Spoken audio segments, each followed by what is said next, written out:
ನಮಸ್ತೆ ಏಷ್ಯನ್ ನ್ಯೂಸ್ಗೆ ಸ್ವಾಗತ. ಬಾಗಲಕೋಟೆ ಜಿಲ್ಲಾ ಆಸ್ಪತ್ರೆಯಲ್ಲಿ ನಡೆದ ಆಘಾತಕಾರಿ ಘಟನೆ ರಾಜ್ಯದಾದ್ಯಂತ ತೀವ್ರ ಆಕ್ರೋಶಕ್ಕೆ ಕಾರಣವಾಗಿದೆ. ಸುರಕ್ಷಿತ ಸ್ಥಳವಾಗಿರಬೇಕಾದ ಆಸ್ಪತ್ರೆಯಲ್ಲೇ ಒಬ್ಬ ಮಹಿಳೆ ಮೇಲೆ ನಡೆದ ಅತ್ಯಾಚಾರ ಪ್ರಕರಣ ಇದೀಗ ಸಮಾಜದ ಆತಂಕವನ್ನ ಹೆಚ್ಚಿಸಿದೆ. ಪೀಡಿತೆಗೆ ನ್ಯಾಯ ಸಿಗಬೇಕೆಂಬ ಕೂಗು ಜೋರಾಗಿದೆ. ಆರೋಪಿಗೆ ಕಠಿಣ ಶಿಕ್ಷೆ ಆಗಬೇಕೆಂಬ ಒತ್ತಾಯ ಎಲ್ಲೆಡೆ ಕೇಳಿ ಬರ್ತಾ ಇದೆ.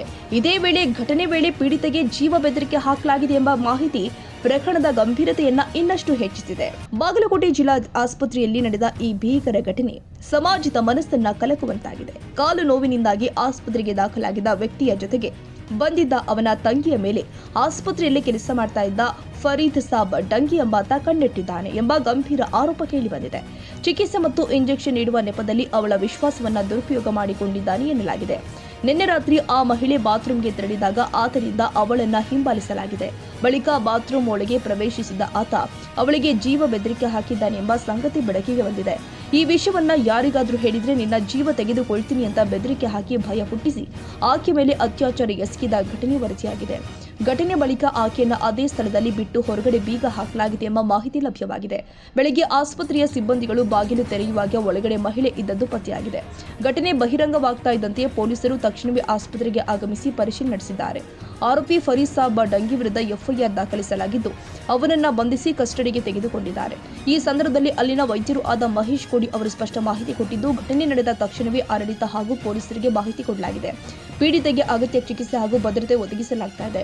ತನಿಖೆಗೆ ಸಂಪೂರ್ಣ ಸಹಕಾರ ಕೊಡ್ತೀವಿ ಎಂದು ತಿಳಿಸಿದ್ದಾರೆ. ಇದಕ್ಕೆ ಜೊತೆಗೆ ತಪ್ಪಿತಸ್ಥರಿಗೆ ಕಠಿಣ ಶಿಕ್ಷೆ ಆಗಬೇಕು ಅಂತ ಅವರು ಒತ್ತಾಯಿಸಿದ್ದಾರೆ.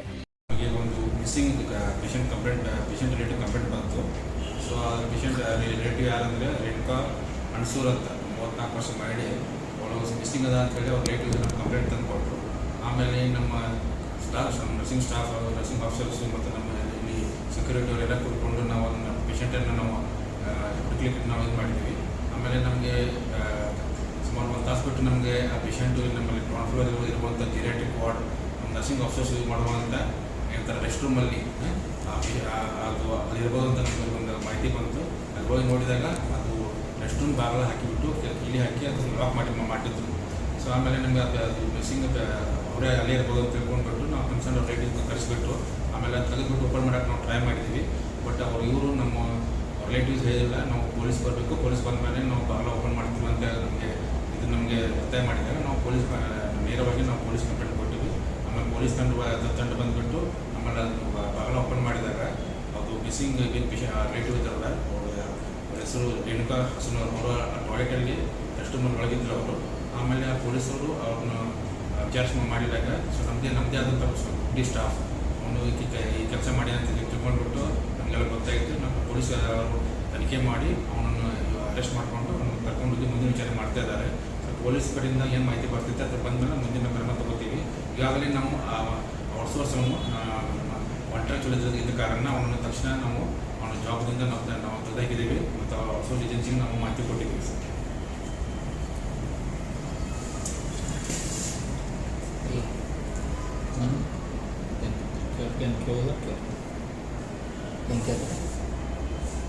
ಸರ್ ತಮ್ಮ ಹೆಸರು? ನಾನು ಡಾಕ್ಟರ್ ಮಹೇಶ್ ಕೋಡಿ, ಜಿಲ್ಲಾ district surgeon, district hospital Bagalkote. ಈಗಾಗಲೇ ಸುಮಾರು ಘಟನೆಗಳು ನಡೀತಾ ಇದೆ ಜಿಲ್ಲಾ ಆಸ್ಪತ್ರೆಯಲ್ಲಿ.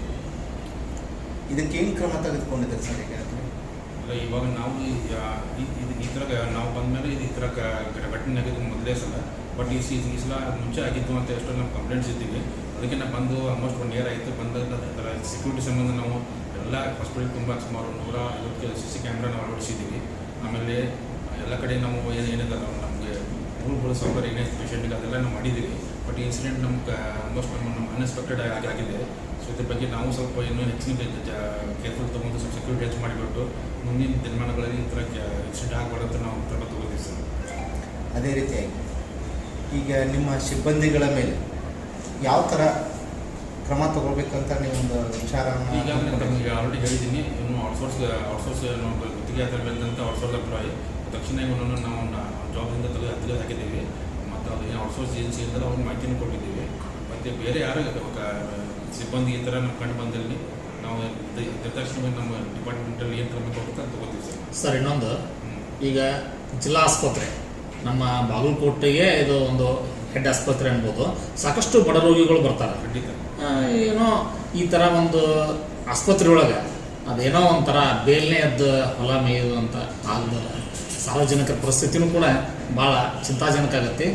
ಅದಕ್ಕೆ ತಾವು ಜವಾಬ್ದಾರಿ ಇರ್ತಕ್ಕಂಥ ಒಬ್ಬರು ಹಿರಿಯರು ಇರ್ತಾರೆ, ತಾವು ಎಲ್ಲ ಸಿಬ್ಬಂದಿಗಳ ಮೇಲೆ ಗಮನ ಹರಿಸಿ ಏನೋ ಬಡ ಜನರಿಗೆ ಆಗಿರ್ಬೋದು, ಸಾರ್ವಜನಿಕರಿಗೆ ಯಾವುದೇ ಥರ ಒಂದು ಮೇಲ್ವಿಚಾರಣೆಯಾಗಿ ತಾವು ಗಮನ ಹರಿಸ್ಬೇಕಂತೇಳಿ ನಾವು ಕೇಳ್ತೀವಿ. ಅದು ತಾವು ಖಂಡಿತವಾಗಿ ತಮ್ಮ ಹೇಳಿದ ಬಗ್ಗೆ ನಮ್ಮ ಹಾಸ್ಪಿಟಲ್ ಬಗ್ಗೆ ಒಳ್ಳೆ ಒಪ್ಪಿಗೆ ಕೊಟ್ಟಿದ್ದಾರೆ. ಕೊಪ್ಪಳ ಜಿಲ್ಲಾ ಆಸ್ಪತ್ರೆ ಸುಮಾರು ಡೈಲಿ ನಮ್ಗೆ 2000 ಮಟ್ಟ ಒಪ್ಪಿಗೆ ಆಗುತ್ತೆ. ಸುಮಾರು 400-400 ಜನ ಒಪ್ಪಿಗೆ ಇರ್ತಾರೆ. ಸೊ ಸುತ್ತಮುತ್ತ 4-5 ಜಿಲ್ಲಾದಿಂದ ನಮ್ಮ ಸ್ವಲ್ಪ ನಮ್ಮ ಪೇಷಂಟ್ ತಕ್ಕಂತೆ ನಮ್ಮ ಹಾಸ್ಪಿಟಲಿಸ್ಟ್ ತಕ್ಕಂತೆ ಇಲ್ಲ. ಸೊ ಅದನ್ನು ನಾವು ಸಿಬ್ಬಂದಿಯನ್ನು ನಮ್ಮ ತಗೊಳ್ಳೋಕ್ಕೆ ಸ್ವಲ್ಪ ಸ್ಟಿಮ್ಯುಲೇಟ್ ಮಾಡಿ ಇಂಥ ಘಟನೆ ಆಗದೆ ನಾವು ನೋಡ್ಕೋತೀವಿ. ಆಮೇಲೆ ಇನ್ನೂ ಹೆಚ್ಚಿನ ಪೋಸ್ಟ್ ಬೇಕಂತ ನಾವು ಸ್ವಲ್ಪ ನಮ್ಮ ಮಾನ್ಯ ಜಿಲ್ಲಾಧಿಕಾರಿ ಮತ್ತು ಸರ್ಕಾರಕ್ಕೆ ನೋಡ್ಕೊಂಡ್ಬರ್ತೀವಿ. ಯಾಕಂದ್ರೆ ಈಗ ನಾವು ಕೆಳಗಡೆ ನೋಡಿದಾಗ ಸಾಕಷ್ಟು ಜನ ಮಹಿಳೆಯರನ್ನ ಈ ಆಸ್ಪತ್ರೆಯೊಳಗೆ ತುಂಬಿದ್ದಾರೆ. ಹೊರಗಿನ ಬಂದಂಥ ರೋಗಿಗಳು ಅಂಥ ಒಂದು ಸಿಚುವೇಶನ್ದಾಗ ತಾವೆಲ್ಲರೂ ಸಿಬ್ಬಂದಿ ವರ್ಗದವ್ರ ಮೇಲೆ ಗಮನ ಹರಿಸ್ಬೇಕು. ಬರ್ತಕ್ಕಂಥ ಏನು ಪೇಷಂಟ್ ಇರ್ಬೋದು, ಅವರು ನಮ್ಮ ಸಹೋದರ ಸಹೋದರಿ ಆಗಿರ್ಬೋದು, ತಾಯಂದಿರ ಥರ ತಾವು ಕಾಣುವಂಥ ಒಂದು ಎಲ್ಲ ಒಂದು ಸಿಬ್ಬಂದಿಯರಿಗೆ ತಾವು ಮಾರ್ಗದರ್ಶನ ಮಾಡ್ಬೇಕಂತೇಳಿ ನಾನು ಕೇಳ್ತೀನಿ. ಖಂಡಿತವಾಗಿ ತಾವು ಹೇಳಿದ ಕಾಂಟೆಂಟ್ ನಾವು ಮನೆ ಇಟ್ಕೊಂಡು ಸೊ ಎಲ್ಲ ಪೇಷಂಟ್ಸ್ ಆಗಲಿ ಬಂದಂಥ ಲೇಡೀಸು ಆಗಲಿ ಸೊ ಯಾರಿಗೂ ನಮ್ಮ ಹಾಸ್ಪಿಟಲ್ ವತಿಯಿಂದ ಒಂದು ಒಳ್ಳೆಯ ಸರ್ವಿಸ್ ಆಯಿತು. ಅದಷ್ಟೇ ಅವ್ರದ್ದು ಸೆಕ್ಯೂರಿಟಿ ಬಗ್ಗೆ ನಾವು ಗಮನ ಕೊಡ್ತೀವಿ ಅಂತ ಹೇಳಿ ಬಯಸ್ತೀನಿ ಸರ್. ಈಗ ಇಲ್ಲಿ ನಡೆದಂಥ ಘಟನೆ ಒಳಗೆ ನಿಮ್ಮ ಆಸ್ಪತ್ರೆ ಒಳಗಿರುವಂಥ ಸಿಬ್ಬಂದಿ ಅವನು ಗುತ್ತಿಗೆ ಆಧಾರ ಏನು ಅಪಾಯಿಂಟ್ ಸರ್? ಇಲ್ಲ, ಗುತ್ತಿಗೆ ಆಧಾರ ಔಟ್ಸೋರ್ಸ್ ಸೆಂಟ್ರಲ್ಲೇ ಗುತ್ತಿಗೆ ಆಧಾರ ಮಾಡಿದ್ದಾರೆ. ಹಾಂ, NGO ಮುಖಾಂತರ ಅಪಾಯಿಂಟ್ ಸರ್? NGO ಮುಖಾಂತರ ಅಪಾಯಿಂಟ್ ಅಂದರೆ NGO ಮುಖಾಂತರ ನಾವು ಸರಿ ಇದಾಗುತ್ತೆ. ಸೊ ಔಟ್ಸೋರ್ಸ್ ಅಂತ ಅಪ್ಲೈ ಅಂತ ಹೇಳ್ತೀವಿ ಸರ್. ಓಕೆ. ನಿಮ್ಗೆ ಏನಾಗ್ತದೆ ರಾತ್ರಿ? ಇದರಲ್ಲಿ ನಾನು ನಿನ್ನೆ ಟಾಯ್ಲೆಟ್ ನಮ್ಮ ಅಣ್ಣ ಟಾಯ್ಲೆಟ್ ಮಾಡಿದ್ದಾರೆ, ಟಾಯ್ಲೆಟ್ ಅಲ್ಲಿ ಶಕ್ತಿ ಧರಿಸ್ತಾರ, ಅದು ಖುಲ್ಲ ಇದ್ದಿದ್ದಕ್ಕೆ ನಾವು ಹೋದೆ ಅವರು ಮೇಲೆ ಬಾಗ್ಲ ಹಾಕಿ ಸ್ವಲ್ಪ ಇದು ಮಾಡಿದ್ದಾರೆ. ನೀವು ಸ್ವಂತ ಬರುವಂತ ಮತನ್ನು ಕೊಟ್ಟರೆ ಮಾಡಿದ್ದಾರೆ ಸರ್. ನನಗೆ ಮತ್ತು ಹೊರಗಡೆ ಬೀಗ ಹಾಕೊಂಡು ಕಿಲಿ ಹಾಕೊಂಡು ಹೋಗ್ಬೇಕು. ರಾತ್ರಿ ಎಷ್ಟು ಗಂಟೆಗೆ ಹೋಗಿದ್ರಿ ನೀವು? 11:30 ಏನೋ ಆಗಿತ್ತು ಸರ್. 11:30 ಹೋಗಿದ್ರಿ. ನೀವು ಬೆಳಗ್ಗೆ ಮುಂಜಾನೆ 6 ಗಂಟೆಗೂ ನಮ್ಮ ಅಣ್ಣ ತನಿ ಅದು ಕೇಳಿಸಿ ನಾನು ಅಣ್ಣ ಇಲ್ಲೇ ಅದೇನ ನನಗೆ ನೀನು ಬಂದಿದ್ದೆ, ನನಗೆ ಮಕ್ಕಳು ಹಾಕೊಂಡು ಹೋಗ್ಬಿಟ್ಟಾಗ ಅಂತ ಆಮೇಲೆ ಅವರು ಅವನಿಗೆ ಕರೆಸಿ ಇದು ಮಾಡಿದ್ದಾರೆ ಸರ್.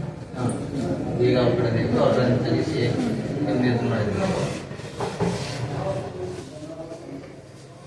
ಎಷ್ಟು ಗಂಟೆಗೆ ಆಗಿತ್ತು ನಮಗೆಲ್ಲ? 11:00 ಆಗಿತ್ತು ಸರ್. 12 ಗಂಟೆ ನೈಟು. ಈಗ ನೀನು 12 ಗಂಟೆಗೆ ಹೊರಗಡೆ ಬಂದಿ. ಅಲ್ಲೇ ಕಾರ್ ಒಂದು ಚೆಕಪ್ ಅಲ್ಲಿ ಯಾರು ನಿನಗೆ ಇದು ಮಾಡಿದ್ರು ತೊಂದರೆ? ಅವರು ಪರಿದಾನ ಅವನು ಸ್ಟಾಪ್ ಇಲ್ಲೇ ನಿನಗೆ ಪರಿಚಯ ಇದ್ದಾನ? ಈಗ ಒಂದು ಇಲ್ಲಿ ಬಂದನ್ಸುಟ್ಟಾರೆ ಅಷ್ಟೇ. ಪರಿಚಯ ಅನ್ನೋದಿಲ್ಲ. ನಮ್ಮ ಮನಾಗ ಇದನ್ನ ಇಂಜೆಕ್ಷನ್ ಮಾಡೋದು ಇದನ್ನ ತೆಗೆದು ಅದು ಬರ್ತಿದ್ದಾರೆ ಸರ್. ನೀವು ಎಷ್ಟು ಇರ್ತೀರಿ ನೀವು ಇಲ್ಲಿ? ಈಗ ಒಂದು 10-15 ದಿವಸ ಅಂದ್ರೆ 10 ದಿವಸ ಇದೇ ಬರ್ತಿರ್ತಾರೆ. ಈಗ ನೀನು ಹೊರಗಡೆ ಬಂದಾಗ ಆ ವ್ಯಕ್ತಿ ಏನು ಮಾಡಿದ್ನಮ್ಮ? ನಾನು ಒಳಗೆ ಹೋದ್ರೆ ಬಾಗ್ಲ ಹಾಕ್ಬಿಟ್ರೆ ಸರ್. ಬಾಗ್ಲ ಹಾಕಿ ನಾನು ಸ್ವಲ್ಪ ಇದು ಮಾಡಕ್ಕಾದ್ರೆ ನಾನು ಇಲ್ಲ, ನಾನು ಆ ಥರದೊಳಲ್ಲ ನಾನು ಅಂತ ಹೇಳಿದೆ ಸರ್. ಇಲ್ಲಾಂದ್ರೆ ಒದರಿದಂದ್ರೆ ಕುತ್ತಿಗೆ ಚಿತ್ತೇನೆ ಅಂತ ಹೆದರ್ಸಿದ್ದಾರೆ ಸರ್. ಅಷ್ಟೇ ಸುಮ್ಮನೆ ಆಗ್ಬಿಟ್ಟಾರೆ ಸರ್. ಮುಂದಿನ ಏನೋ ಪ್ರಜ್ಞೆ ಇಲ್ಲ. ಅಲ್ಲೇ ಕೂತ್ಕೊಂಡ್ಬಿಟ್ಟಿದ್ರೆ ಅವ್ರು ಕೀಲಿ ಹಾಕೊಂಡು ಹೋಗ್ಬಿಟ್ರೆ. ಸರಿ, ನೀನು ಅವನು ಕುತ್ತಿಗೆ ಚಿಕ್ತೀನಿ ಅಂದಾಗ ಅವನ ಜೊತೆ ಸ್ಪಂದಿಸಿ ಸ್ಪಂದಿಸಿದೆ. ಇಲ್ಲಿಲ್ಲ ಅಂದ್ರೆ ನಿನ್ನಗೆ ಸಾಯಿಸ್ಬಿಡ್ತೀನಿ, ನಾ ಹೇಳ್ದಂಗೆ ಕೇಳಂತಂದು ಸ್ವಲ್ಪ ಹೆದರಿಕೆ ಹಾಕಿದ್ರೆ ನಾವು ಭಯ ಅನಿಸ್ತಾ ನಾವು ನಿನ್ನ ಮೇಲೆ ಅತ್ಯಾಚಾರ ನಡೆದಿದ್ದು ನಿಜ ಹೌದಾ? ಮತ್ತು ವಾಪಸ್ ಏನಂತ ಹೇಳಿದ? ಏನಂದಿಲ್ರಿ ಸರ್, ಕೀಲಿ ಹಾಕೊಂಡು ಹೋಗ್ಬಿಟ್ಟಾರೆ ಸರ್. ನಿನಗೆ ಅವಾಗ ಚಿರಾಡಕ ಇದು ಮಾಡಕ ಬಾಯಿ ಬರಲಿಲ್ಲ? ನನಗೆ ಹೆದರಿಕೆ ಆಗ್ಬಿಟ್ರಿ ಸರ್. ಅದು ಕುತ್ತಿಗೆ ಹೆಚ್ಚುತ್ತೇನೆ ಅಂತ ಅಂದ್ ಹಿಂಗೆ ಹೇಳಿದ್ಮೇಲೆ ನನಗೆ ಭಯ ಅನಿಸ್ತು, ಸುಮ್ಮನೆ ಕುಂತ್ಬಿಟ್ಟೆ. ಸುಮ್ಮನೆ ಇದಾಗ್ಬಿಟ್ರಿ ಸರ್. ಒಟ್ಟಿನಲ್ಲಿ ಈ ಆಸ್ಪತ್ರೆ ಒಳಗೆ ಆ ವ್ಯಕ್ತಿ ಪರಿದ ಅವನಿಂದ ನಿನಗೆ ಅನ್ಯಾಯ ಆಗಿದೆ, ನಿನ್ನ ಮೇಲೆ ಅತ್ಯಾಚಾರ ಮಾಡ್ಯಾನೋ ಇಲ್ಲ? ಹಾಂ, ಜೋರಾಗಿ ಮಾಡ್ಯಾನ. ನಿಮ್ಮ ರಾತ್ರಿ 11:30 ಎಷ್ಟು ಗಂಟೆವರೆಗೂ ನಿಮ್ಮ ಜೊತೆ ಇದ್ದಂದ್ರೆ ಅವನು? ಪರ್ಮಿಷನ್ ಅಷ್ಟೇ ರೀ ಸರ್. ಅಷ್ಟೇ ಇದ್ರಿ. ಅಲ್ಲ ಈಗ ಮತ್ತೇನೋ ನಿಮ್ ಜೊತೆ ಬರುವಂತ ಬಲಾತ್ಕಾರ ಮಾಡುವಂತ ಪ್ರಯತ್ನ ಮಾಡಿಲ್ರಿ? ಕಿಲಿ ಹಾಕೊಂಡು ಹೋಗ್ಬಿಟ್ರಿ ಸರ್. ಯಾಕೊಂಡು ಹೋದ್ರಿ? ಈಗ ನಿಮ್ಗೆ ನ್ಯಾಯ ಸಿಗಬೇಕು. ಇದು ಈ ತರ ಮುಂದೆ ಯಾವುದೇ ಮಹಿಳೆಯರಿಗೂ ಕೂಡ ಈ ಘಟನೆ ಸಂಭವಿಸಬಾರ್ದು ಅಂತ ನಿಮ್ಗೆ ಆಗ್ರಹ ಇದೆ. ಯಾಕಂದ್ರೆ ಎಲ್ಲರೂ ಮಹಿಳೆಯರು ಸಾಕಷ್ಟು ಬಡಬಗ್ಗರು ಈ ಒಂದು ಹಾಸ್ಪಿಟಲ್ ಒಳಗೆ ಬರ್ತಾರ. ಈ ತರ ಒಂದು ಮುಂದೆ ಯಾವುದೋ ಘಟನೆ ಆಗಬಾರ್ದು ಅಂತೇಳಿ ನಿಮ್ದೊಂದು ಅನಿಸಿಕೆ. ಹಿಂಗಾಗಿ ನೀವು ನಮ್ಮ ಜೊತೆ ಒಬ್ಬನಾಗಿ ಹೇಳಕತ್ತೀರಿ, ಹೌದಾ? ಸ್ವ ಇಚ್ಛೆಯಿಂದ ಹೇಳಕತ್ತೀರಿ ನಡೆದಂತ ಘಟನೆ. ನಿಮ್ಗೆ ಯಾರೋ ಭಯದಿಂದ ಅಥವಾ ಯಾರೋ ಬಲಾತ್ಕಾರ ಇದರಿಂದ ನೀವೇನು ಸ್ಟೇಟ್ಮೆಂಟ್ ಕೊಡ್ತಾರೆ? ನಿಮ್ ಸ್ವ ಇಚ್ಛೆಯಿಂದ ನೀವು ಸ್ಟೇಟ್ಮೆಂಟ್ ಕೊಡ್ತಾ ಇದ್ದೀರಿ. ಯಾಕಂದ್ರೆ ನಾಳೆ ಮುಂದೆ ಕಾನೂನಾತ್ಮಕ ಹೋರಾಟ ಮಾಡ್ತೀರಿ. ಅಲ್ಲ, ಈಗ ನೀನು ಹೇಳಕ್ತೀರೋ ಇದು ನಿಜವಾಗ್ಲೂ ನಿನ್ನ ಮೇಲೆ ನಡೆದ ಬಲಾತ್ಕಾರವೋ ಏನು ನಿನಗೆ ಹಿನ್ನೆಲೆ ಯಾರಾದರೂ ಪ್ರಚೋದನೆ ಕೊಟ್ಟು ಈ ಥರ ಹೇಳುವಂತ ಯಾರಾದರೂ ಸೃಷ್ಟಿ ಮಾಡ್ಯಾರನ್ನ? ಏನು ನಿನ್ನ ಅಣ್ತಂಬ್ರು ಯಾರಾದರೂ ಏನಾರು ಇದಕ್ಕೆ? ನಿನ್ನ ಅಣ್ತಂಬ್ರು ನಿನ್ನ ಅಣ್ಣಂದಿರು ಏನಂತಾರೆ ಈ ವಿಷಯಕ್ಕೆ? ಕಂಪ್ಲೇಂಟ್ ಮಾಡಿರಿ? ಹಾಂ, ಕಂಪ್ಲೇಂಟ್ ಮಾಡಿರಿ. ಪೊಲೀಸ್ ಎನ್ಕ್ವೈರಿ ಮಾಡಿದ್ರು, ಏನಂತ ಕೇಳಿದ್ರು? ನಿನ್ನ ಮೇಲೆ ಬಲಾತ್ಕಾರ ನಡೆದೈತು ಇಲ್ಲ ಅಂತ ಕೇಳಿದ್ರ? ಅದಕ್ಕೇನು ಹೇಳಿದಿ? ನಡೆದಿದ್ದು ಸುಳ್ಳತ್ರ? ಅಮ್ಮ ನಿಮ್ಮ ಇದು ನಿಮ್ಮ ವಯಸ್ಸು? 34. ಹೆಸರು? ನಿಮ್ಮ ಹೆಸರು? ಈಗ ಸಮಯ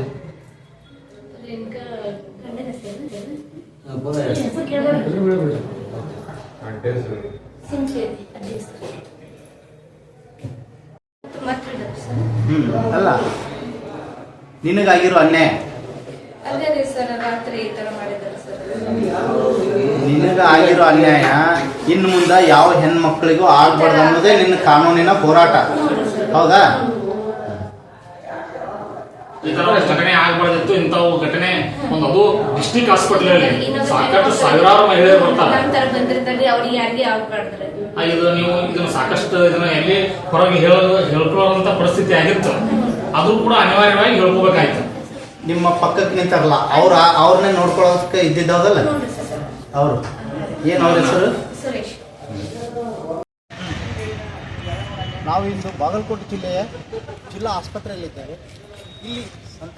ಇಲ್ಲಿ ಸಂತ್ರಸ್ತೆಯಾದಂಥ ಒಬ್ಬ ಹೆಣ್ಣು ಮಗಳ ಮೇಲೆ ಇಲ್ಲಿ ಅತ್ಯಾಚಾರ ನಡೆದಿದೆ ಅನ್ನೋದಕ್ಕೆ ಸಾಕಷ್ಟು ಉದಾಹರಣೆಗಳು ಇಲ್ಲಿ ಸಿಕ್ಕಿದ್ದು ಸ್ವತಃ ಅವರ ಸಂಬಂಧಿಕರಾದ ಸ್ವತಃ ಸಂತ್ರಸ್ತೆಯ ಅಣ್ಣನಾದ ಪರಮೇಶ್ವರ್ ಬಾಯಿಂದನೇ ತಿಳ್ಕೊಳ್ಳೋಣ ಬನ್ನಿ. ಇಲ್ಲಿ ಯಾವ ಥರ ಸಮಸ್ಯೆ ಆಗಿದೆ ಅನ್ನೋದನ್ನು ಅವ್ರ ಬಾಯಿಂದನೇ ತಿಳ್ಕೊಳ್ಳೋಣ. ಸರ್, ಒಂದು ತಿಂಗಳಿಂದ ನಮ್ಮ ತಮ್ಮಗೆ ಅಡ್ಮಿಟ್ ಅದ ಸರ್. ಅಲ್ಲಿ ಅದಕ್ಕಾಗಿ ನಮ್ಮ ತಂಗಿ ಬಂದು ಅವ್ನಿಗೆ ನೋಡ್ಕೊಳಕ್ಕೆ ಜಾಪಾನ್ ಜಾಪನ್ ಮಾಡಕ್ಕೆ ಹುಚ್ಚಿ ಸಂದಾಸ ಮಾಡ್ಸೋದು ಸರ್. ಅಕ್ಕಿ ಇರ್ತೀವಿ ಸರ್. ನಿನ್ನೆ ನಮ್ಮ ತಂಗಿ ಮ್ಯಾಗ ದೌರ್ಜನ್ಯ ನಡೆದೈತೆ ಸರ್. ಏನು ಸರ್, ದೌರ್ಜನ್ಯ ನಡೆದೈತಿ. ಹಿಂಗಾಗಿ ಸರ್ ನಾವೆಲ್ಲ ಕಂಪ್ಲೇಂಟ್ ಮಾಡಿವಿ ಸರ್ ಪೊಲೀಸ್ ಅಧಿಕಾರಿಗಳಿಗೆ. ಬೆದರಿಕೆ ಕೊಟ್ಟು ಸರ್ ದೌರ್ಜನ್ಯ ಮಾಡಿದ್ದಾರೆ. ದೌರ್ಜನ್ಯ ಯಾರಿಗಾಗಿದೆ? ನಮ್ಮ ಸಿಸ್ಟರ್ಗೆ ಸರ್. ಯಾರಿಂದ? ಇಲ್ಲಿಂದ ಗೌರ್ಮೆಂಟ್ ಹಾಸ್ಪಿಟಲ್ ಸಿಬ್ಬಂದಿ ಇದೆ ಸರ್. ಅವನ ಸರ್ ಡೋಂಗೆ ಏನೋ ಇತ್ತು ಸರ್. ಅವನ ಸರ್ ಡೋಂಗೆ ಅಂತ ಬರೀದ್ ಡೋಂಗೆ ಏನು ಸರ್. ಇಂಥವು ಘಟನೆಗಳು ಸರ್ ತುಂಬ ದಿವಸ ಇಲ್ಲಿ ನಡೆದಾವ ಸರ್. ಏನು ಸರ್, ಯಾರೋ ಗಂಡ ಸತ್ತವರು ಅವರು ಸತ್ತವ್ರು ಸರ್. ಇಂಥವ್ರು ಯಾರೋ ಬರೋದಂತಂದ್ರೆ ಅವೆಲ್ಲ ಮುಚ್ಚಿ ಹೋಗಿದಾವೆ ಸರ್. ಇನ್ನು ಮುಂದಾದರೂ ಸರ್ ಇಂಥವು ಯಾವುವು ಮುಂದಾದರೂ ಯಾವ ಮಹಿಳೆಯರಿಗೂ ಇಂಥವು ಯಾವುದು ಆಗಬಾರ್ದು ಸರ್. ಏನು ಸರ್, ಅದು ಈ ಗೌರ್ಮೆಂಟ್ ಹಾಸ್ಪಿಟ್ಲಿಗೆ ಎಲ್ಲ ವರ್ಗದವರು ಅದನ್ನು ಸ್ಟ್ರಿಕ್ಟಾಗಿ ನಡೆಸ್ಕೊಂಡು ಹೋಗ್ಬೇಕು ಸರ್. ಕ್ರಮಗಳು ನಮ್ಮ ತಂಗಿಯ ಮೇಲೆ ಆದಂಥ ಈ ಒಂದು ಅತ್ಯಾಚಾರ ಇನ್ನು ಮುಂದೆ ಇಲ್ಲಿ ಬರುವಂಥ ಹೆಣ್ಮಕ್ಳಿಗೆ ಆಗಬಾರ್ದು ಅನ್ನೋದೇ ಈ ಒಂದು ಪರಮೇಶ್ವರಿಯ ಒಂದು ಮಾತು. ಹೀಗಾಗಿ ನಾವು ಕಾನೂನಿನ ಪ್ರಕಾರ ಇನ್ಮೇಲೆ ಹೋರಾಟ ಮಾಡ್ತೀವಿ. ಯಾವ ಹೆಣ್ಮಕ್ಳಿಗೆ ಈ ಥರ ಅನ್ಯಾಯ ಆಗಬಾರ್ದು ಅನ್ನೋದು ನಾವು ಈ ಒಂದು ಧ್ವನಿ ಒಂದು ಇದರಿಂದ ನಾವು ಪ್ರತಿಯೊಂದು ಇಲ್ಲಿ ಬರುವ ರೋಗಿಗಳಾಗಿ ಹೆಣ್ಮಕ್ಳಿಗೆ ಯಾವುದೇ ಥರದ ತೊಂದರೆಗಳು ಆಗಬಾರ್ದು ಅನ್ನೋದೇ ಈ ಒಂದು ಹೋರಾಟದ ಸಂಕೇತ ಎಂದು ಪರಮೇಶ್ವರ್ ಅವರು ನಮ್ಮ ಒಂದು ಸುದ್ದಿವಾಹಿನಿ ಜೊತೆ ಹಂಚಿಕೊಂಡಿದ್ದಂಥ ದೃಶ್ಯ. ಅಪರಾಧ ಎಸಗಿರುವಂಥ ಅಪರಾಧಿಗೆ ಹಾಗೂ ಇಲ್ಲಿರುವಂಥ ಸಿಬ್ಬಂದಿಗೆ ಕಠಿಣವಾದಂಥ ಕ್ರಮವನ್ನು ಜರುಗಿಸಬೇಕು ಅಂತ ಸಂತ್ರಸ್ತೆಯವರ ಅನ್ನವರಾದಂಥ ಪರಮೇಶ್ವರ್ ಅವರು ಇದು ಜಿಲ್ಲಾ ಪೊಲೀಸ್ ವರಿಷ್ಠಾಧಿಕಾರಿಯವರಿಗೆ ಮನವಿ ಮಾಡಿಕೊಡ್ತಾ ಇದ್ದಾರೆ. ಹಾಗೂ ಪ್ರತಿಯೊಬ್ಬರು ಇಲ್ಲಿ ಯಾವುದೇ ರೀತಿಯಿಂದ ಮುಂದೆ ಅಪರಾಧವಾಗದಂತೆ ತಡೆಗಟ್ಟಬೇಕಾಗಿ ಇಲ್ಲಿ ಜಿಲ್ಲಾ DHO ಅವರಿಗೆ ಮನವಿ ಮಾಡಿಕೊಳ್ತಾ ಇದ್ದಾರೆ. AJ ನ್ಯೂಸ್ ಹಾಗೂ ಬಾಗಲಕೋಟ್ ಜಿಲ್ಲಾಸ್ಪತ್ರೆ. ಇನ್ನೊಂದು ಪ್ರಮುಖ ಪ್ರಶ್ನೆ ಇದೀಗ ಸಮಾಜದ ಮುಂದೆ ಉದ್ಭವಿಸಿದೆ. ಜಿಲ್ಲಾ ಆಸ್ಪತ್ರೆಗಳಂತಹ ಸ್ಥಳದಲ್ಲಿ ಇಂತಹ ಘಟನೆಗಳು ಜರುಗಿದ್ರೆ ಅಲ್ಲಿ ಚಿಕಿತ್ಸೆಗಾಗಿ ಬರುವ ರೋಗಿಗಳ ಭದ್ರತೆ ಏನು? ಇದಕ್ಕೆ ಹೊಣೆ ಯಾರು? ಆಸ್ಪತ್ರೆ ಆಡಳಿತದ ನಿರ್ಲಕ್ಷ್ಯವೇ, ಭದ್ರತಾ ವ್ಯವಸ್ಥೆಯ ವೈಫಲ್ಯವೇ ಅಥವಾ ಮೇಲ್ವಿಚಾರಣೆಯ ಕೊರತೆಯೇ? ಈ ಪ್ರಶ್ನೆಗಳು ಸಾರ್ವಜನಿಕರ ಆತಂಕವನ್ನು ಹೆಚ್ಚಿಸಿದೆ. ಸ್ಥಳೀಯರು ಹಾಗೂ ಸಾರ್ವಜನಿಕರು ತೀವ್ರ ಆಕ್ರೋಶ ವ್ಯಕ್ತಪಡಿಸಿದ್ದು, ಆಸ್ಪತ್ರೆಗಳಂತಹ ಸುರಕ್ಷಿತ ಸ್ಥಳದಲ್ಲೇ ಇಂತಹ ಘಟನೆ ನಡೆದಿರುವುದು ಖಂಡನೀಯ ಎಂದಿದ್ದಾರೆ. ಆರೋಪಿಗೆ ಗಟ್ಟಿಯಾದ ಶಿಕ್ಷೆ ವಿಧಿಸಬೇಕು, ಹಾಗೆಯೇ ಇಂತಹ ಘಟನೆಗಳು ಮರುಕಳಿಸದಂತೆ ಕಟ್ಟುನಿಟ್ಟಿನ ಕ್ರಮ ಕೈಗೊಳ್ಳಬೇಕು ಅಂತ ಒತ್ತಾಯಿಸಿದ್ದಾರೆ. ಒಟ್ನಲ್ಲಿ ಈ ಪ್ರಕರಣದಲ್ಲಿ ಪೀಡಿತೆಗೆ ನ್ಯಾಯ ದೊರಕಬೇಕು. ಅತ್ಯಾಚಾರ ಮಾಡಿದ ಆರೋಪಿಗೆ ಕಾನೂನು ಪ್ರಕಾರ ಕಠಿಣ ಶಿಕ್ಷೆ ಆಗಬೇಕು. ಜೀವ ಬೆದರಿಕೆ ಹಾಕಿರುವ ಆರೋಪವು ಗಂಭೀರವಾಗಿದ್ದು ಅದಕ್ಕೂ ಕಾನೂನು ಕ್ರಮ ಕಠಿಣವಾಗಿರಬೇಕು. ಆಸ್ಪತ್ರೆಗಳ ಭದ್ರತೆ ಕುರಿತು ಸರ್ಕಾರ ಮತ್ತು ಆಡಳಿತ ತಕ್ಷಣವೇ ಕಠಿಣ ಕ್ರಮ ಕೈಗೊಳ್ಳಬೇಕು ಎಂಬ ಒತ್ತಾಯ ಕೇಳಿ ಬರ್ತಾ ಇದೆ. Iranna Myageri, AG news.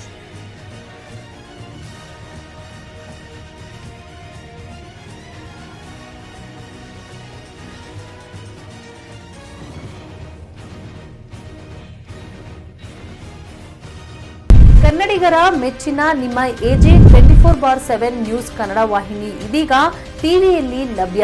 ಒಂದು ವೇಳೆ ನೋಟಿಸ್ ಕೊಟ್ಟಿದ್ರೆ ವಾಪಸ್ ತಗೋತೀವಿ. ಇವತ್ತು ವಕ್ಫ್ ಪ್ರಾಪರ್ಟಿ ಅಂತೇಳಿ ಬರ್ತದೆ ಅಂತ ಹೇಳಿದ್ರೆ ರೈತರ ಬೀದಿಗೆ ಬಂದ್ರೆ ಏನ್ ಮಾಡ್ಬೇಕಾಗುತ್ತೆ? ಯಾರು ವೋಟ್ ಹಾಕಿಲ್ಲ ಅಂದ್ರೆ ಗ್ಯಾರಂಟಿನೆಲ್ಲ ಸ್ಟಾಪ್ ಮಾಡ್ಬಿಡ್ತೀವಿ.